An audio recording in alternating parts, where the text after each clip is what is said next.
नमस्कार साथियों भारतीय संविधान को भारतीय संसद के जिस केंद्रीय कक्ष में लिखा गया, मुझे वहां जाने का सौभाग्य प्राप्त हुआ। मैं वहां उन छवियों को एक बार फिर देखने की कोशिश कर रहा था।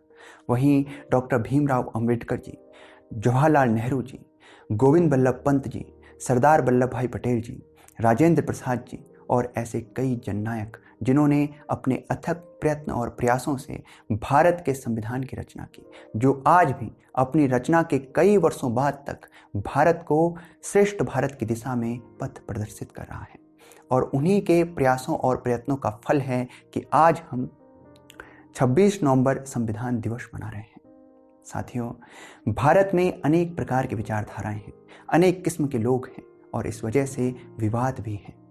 लेकिन वहां भारत का संविधान स्थिर खड़ा, यूं जैसे कि हमारे पूर्वज हमें श्रेष्ठ भारत की दिशा में पथ प्रदर्शित कर रहे हों, श्रेष्ठ भारत की दिशा में रास्ता दिखा रहे हों। साथियों, यूं तो भारत के संविधान निर्माताओं ने संविधान में भारत के सभी नागरिकों को समान अधिकार देने का प्रयास किया है, लेकिन फिर भी समय समय पर कुछ विवाद देखने को मिलते हैं। यहाँ पर भारतीय संविधान के प्रति भारत के नागरिकों की निष्ठा और विश्वास का सवाल पैदा होता है। साथियों, यदि समाज में आपके लिए संविधान के द्वारा जो अधिकारों की बात की गई है वे आपको प्राप्त नहीं होते हैं, तो इस दशा में निश्चित रूप से आपका संविधान के प्रति निष्ठा और विश्वास कमजोर होगा। लेकिन संविधान इसका भी आपको उत्तर देता है और इसकी शक्ति भी आपके ही हाथ में देता है। संविधान आपके लिए सरकार और प्रशासन की व्यवस्था करता है। सरकार और प्रशासन कौन है? हम ही, भारत के नागरिक।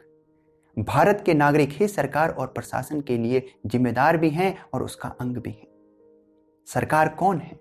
हम में ही कुछ नेता हैं, हम में ही कुछ वोटर हैं।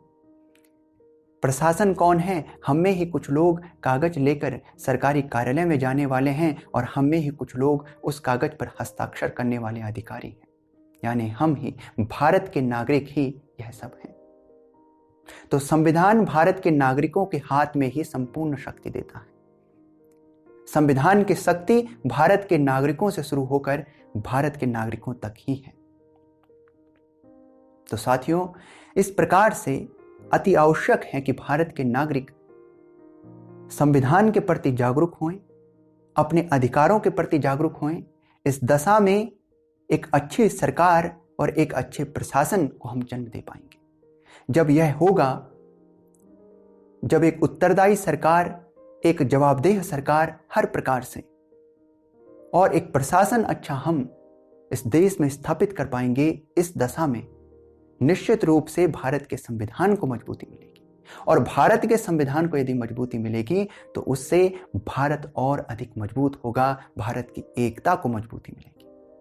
तो आइए साथियों, आज 26 नवंबर के दिन पर भारत के संविधान के प्रति, वह संविधान जिसने अपनी रचना के कई वर्षों बाद तक भी, आज तक भी भारत को लगातार श्रेष्ठता की ओर बढ़ने के लिए पथ प्रदर्शित किया है, हम उस संविधान के प्रति अपनी निष्ठा और विश्वास की शपथ लेते हैं।